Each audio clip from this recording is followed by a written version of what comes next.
Hello everyone, you all are watching IAS simplified. और आज जो कॉपी मैं लेके आया हूँ वो है कनिष्क कटारिया सर का। ठीक है ना, आपको पता होना चाहिए Kanishk Kataria sir all India rank 1 थे 2018 बैच के यूपीएससी के।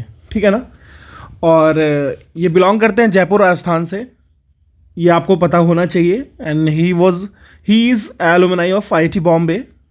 ठीक है, ये इनकी बीटेक कंप्यूटर साइंस इंजीनियरिंग में थी और इनका मैंने एक इंटरव्यू देखा था आरएस टीवी पे। उस वक्त फॉर्मरली आरएस टीवी कहते थे उसको, ठीक है ना, संसद टीवी को।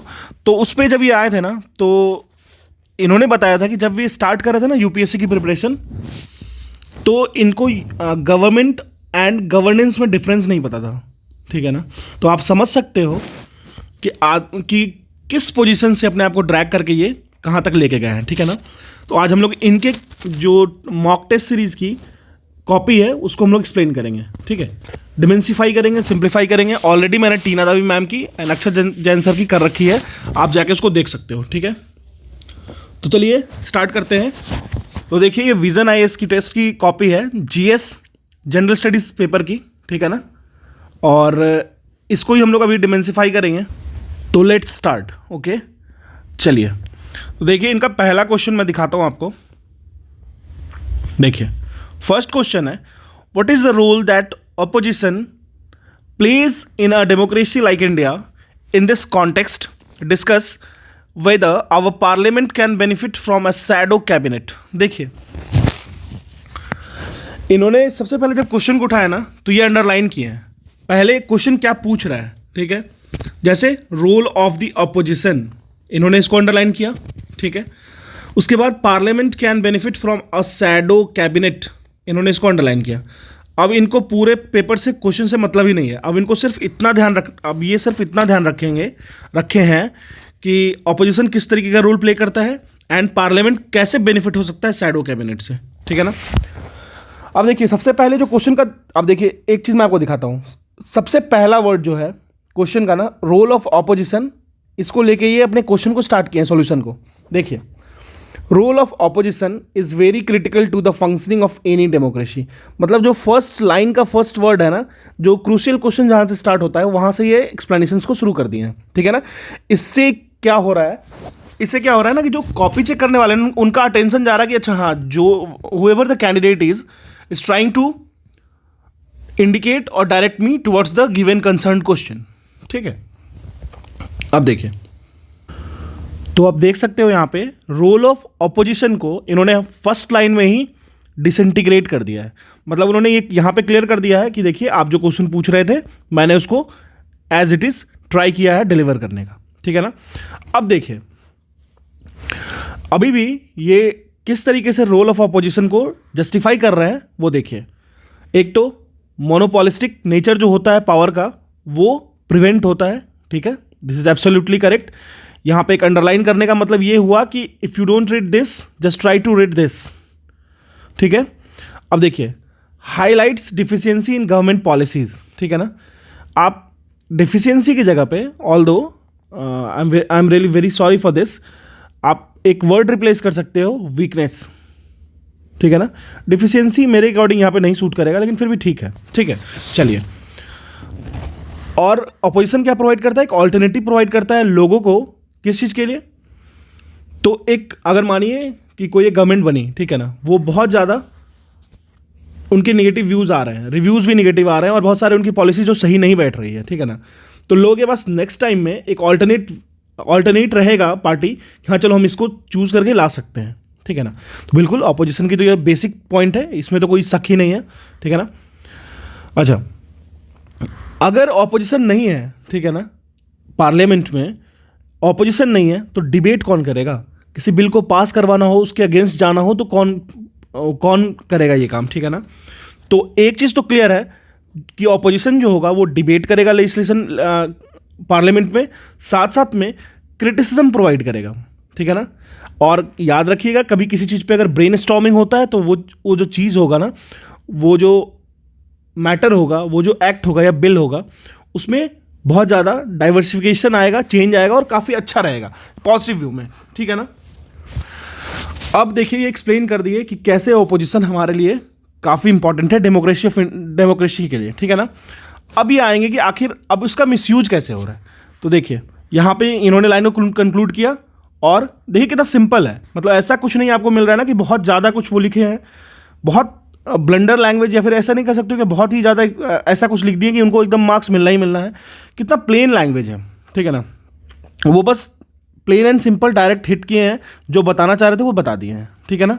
अब देखिए अब यहाँ पे वो मेंशन कर रहे हैं, however in recent years it has also been criticise for negative actions like. अब देखिए कुछ ऑपोजिशंस की नेगेटिव एक्शंस भी है, जैसे देखिए राहुल गांधी ऑपोजिशन अभी हैं, जो कांग्रेस ऑपोजिशन में है, तो कभी कभी क्या होता है पार्लियामेंट को वो पूरा डिसरप्ट कर देते हैं, ठीक है ना। कभी कभी पूरी पार्लियामेंट पे डिसरप्शन आ जाती है, ठीक है ना। तो यही है पहला पॉइंट उनका, यही था कि डिसरप्शन इन द पार्लियामेंट बिल्कुल होगा, ऑपोजिशन होता है, कभी कभी बोलने ही नहीं देते हैं, ठीक है ना। कुछ बोलने ही नहीं दे रहे हैं, कोई स्पीच दे रहे हैं अपने पार्ट का, तो वहाँ पीछे से हल्ला हो रहा है, ठीक है ना। अब एक टर्म आता है पॉलिटिकल हॉर्स ट्रेडिंग, ठीक है ना, खरीद फरोख्त, ठीक है ना। और आप अगर बीजेपी या कांग्रेस को भी जान रहे हो तो आपको पता ही होगा हॉर्स ट्रेडिंग किस लेवल पे चल रहा था, ठीक है ना।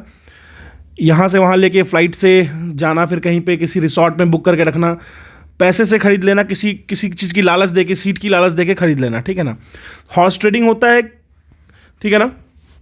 बेसिकली ये हॉर्स ट्रेडिंग कहने का मतलब क्या होता है, इसमें एक्सचेंज हो जाएगा, जैसे मान लीजिए एक्सचेंज नहीं, मतलब उसमें डायरेक्ट खरीद लेंगे एक दूसरे को, ठीक है ना। तो यहाँ पे डेमोक्रेसी एक तरीके से डेथ होता है डेमोक्रेसी का, ठीक है। लेकिन अब ये एक तरीके का क्या है, ये एक डिफेक्ट ही तो है ना। अब देखिए कभी कभी क्या होता है ना कि ऑपोजिशन होती है ना, कभी कभी बेसलेस एलिगेशंस लगाती है गवर्नमेंट पे, ठीक है ना। तो वो बेसलेस एलिगेशंस जो फ्रिक्वेंटली लगते हैं वो भी किस वजह से लग रहे हैं, क्योंकि ऑपोजिशन है, ठीक है ना। तो ये उसकी डिमेरिट्स है थोड़ी सी। अब देखिए अब क्वेश्चन के सेकंड पार्ट में चलते हैं, ठीक है ना। सेकंड पार्ट कह रहा है parliament can benefit from A shadow cabinet और नॉट। ये डिस्कस करना है, ठीक है, ये आपको डिस्कस करना है। तो आपको ये डिस्कस करना था, सर ने क्या किया, शैडो कैबिनेट को पहले एक्सप्लेन किया है। अब एक चीज़ देखना, शैडो कैबिनेट जब एक्सप्लेन कर रहे हैं ना, तो उससे पहले उन्होंने एक बॉक्स में शैडो कैबिनेट को डाल दिया है कि जो भी कॉपी चेक कर रहे हैं उनको ये पता चलना चाहिए कि देखिए अब मैं यहाँ पे क्या करने वाला हूँ, अब मैं शैडो कैबिनेट को एक्सप्लेन करने वाला हूँ, ठीक है ना। तो आप अब पार्ट 1 जो आंसर था उसको यहाँ पे क्लोज कर लो और नेक्स्ट पार्ट के आंसर पे चलो, ठीक है ना। तो क्या कह रहे हैं, it is a body in which it is a body which mirrors. देखिए इन यहाँ पे उन्होंने गलत लिखा, तो उसको बस एक बार स्ट्राइक डाउन ऐसे कर दिया। और याद रखिएगा, आप अगर सिंगल टाइम स्ट्राइक डाउन कर रहे हो तो लोगों को ये पता चलेगा ना कि आपकी जो प्रेशर हैंडलिंग कैपेबिलिटी है ना वो कैसी है, आप बहुत ज़्यादा परेशान तो नहीं हो जा रहे हो ना चीज़ों को, ठीक है ना, ठीक है ना। अब देखिए शैडो कैबिनेट का आखिर वो कैसे मदद करती है गवर्नमेंट को, इन्होंने इसको एक्सप्लेन किया है। That is tracking the government policies effectively efficiently. देखिए ट्रैकिंग अंडरलाइन, सो दैट जो कॉपी चेक कर रहे हैं उनको इस बात पे फैक्ट रहे कि वो आखिर कहना क्या चाह रहे हैं, ठीक है ना। मेंटेनिंग कॉन्टिन्यूटी किस चीज़ के लिए, तो एडमिनिस्ट्रेशन में जब पावर चेंज होती है ना, पावर चेंज हुई गवर्नमेंट मतलब मान लीजिए यहाँ पे पार्टी 1 थी और ये पार्टी 2, जब पावर स्विच हुई ना तो उस बीच में जो टाइम रहता है ना ब्लैंक टाइम, तो उस टाइम में कंटिन्यूटी मेंटेन रहे एडमिनिस्ट्रेशन का, इसीलिए हम लोग शैडो कैबिनेट का यूज़ करते हैं, ठीक है ना। चलिए और एक चीज़ और है, ये जो शैडो कैबिनेट होते हैं ना वो हाईलाइट करते हैं लैकुनास, जो वीकनेसेस है गवर्नमेंट के पॉलिसी मेकिंग में, ठीक है ना। अब देखिए जब कंक्लूजन की बात आई ना शैडो कैबिनेट के केस में, तो अब ये समझा तो दिए कि करता क्या है, फिर बाद में ये इंडियन कॉन्टेक्स्ट में आके ड्रॉ कर रहे हैं लाइन को, कह रहे हैं कि however its relevance to Indian parliament is still not as strong. क्यों नहीं है, देखिए शैडो कैबिनेट मोस्टली क्या होता है ना, जब 2 पार्टी सिस्टम होता है ना जब कंट्री में, तो बहुत ज़्यादा यूज़फुल होता है। लेकिन इंडिया क्या है, मल्टी पार्टी सिस्टम है, ठीक है ना। तो यहाँ पे बहुत अच्छे से काम नहीं कर पाता है ये, ठीक है ना। तो ये अपने स्टेटमेंट को कंक्लूड कैसे कर रहा है, ये बता करके कि बहुत ज़्यादा इफेक्टिव नहीं है in compare to Indian democracy system, ठीक है ना। तो generally works well in 2 parties democracy. तो यहाँ पे उन्होंने अपने स्टेटमेंट को अंडरलाइन किया है ताकि आप देख लो कि मैं कहना क्या चाह रहा हूँ, ठीक है। Whereas India has numerous parties, vast options will lead to power struggle। अब देखिए एक जैसे ये एक बॉल है, ठीक है, इसको ड्रैग करना है आगे की तरफ को कर रहा है, ठीक है ना, एक पीछे की तरफ कर रहा है, ठीक है ना। अगर इसकी फोर्स F1 है, इसकी फोर्स F2 है, तो F1 अगर ग्रेटर देन F2 हुआ तो ये बॉल तो आगे की तरफ चली जाएगी। F2 अगर ज़्यादा हुआ तो इधर ड्रैग हो जाएगी, लेकिन अगर मल्टी पार्टी सिस्टम आ गया ना तो हर तरफ खींचेंगे तो बॉल कहीं ड्रैग नहीं होगी, ठीक है ना। तो खाली स्टेटमेंट कंक्लूजन का मतलब यही हो रहा है यहाँ पे कि इंडिया में बहुत ज़्यादा ये इफेक्टिव नहीं है, ठीक है ना। लेकिन ये इस बात से भी इग्नोर नहीं कर रहे हैं कि जो आइडिया है ना वो क्रेडिबल है, ठीक है ना। तो अब इनके प्रोज एंड कॉन्स दोनों को देखना होगा एक्सेप्ट करने से पहले। तो देख लीजिए आप, इनके छोटे से आंसर में 150 वर्ड में इन्होंने क्वेश्चंस में जो भी पूछा था ना उसको आराम से सिंप्लीफाई कर दिया, ठीक है ना।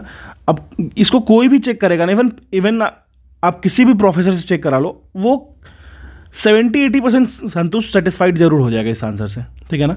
तो ये कोई बहुत ज़्यादा भी आपको ऐसा नहीं, इस आंसर में ऐसा कुछ भी है जो आपको लगे कि बहुत ज़्यादा एक्सेप्शनल है, ऐसा कुछ नहीं है। बस उन्होंने क्या किया, उन्होंने एक प्रोसेस को हमेशा ध्यान रखा है। प्रोसेस ये होगा कि जो हमारा क्वेश्चन पूछ रहा है उसके अकॉर्डिंग हमको डिसइंटीग्रेट करना है, ठीक है ना। क्वेश्चन पे स्टिक करके रहना है। पूछा, देखो शैडो कैबिनेट था तो इसको उन्होंने इसको एक्सप्लेन कर दिया। ऑपोजिशन रोल को सीधे पहले लाइन से स्टार्ट कर दिया। तो इस चीज़ को ख्याल रखना है, ठीक है। This is all about the simplification process. And if you are liking my content, you can subscribe my channel. And also, if you want the copy of these toppers, you can join the Telegram channel ISP Simplified. Stay tuned. I will simplify each and every moment of the preparation. Thank you.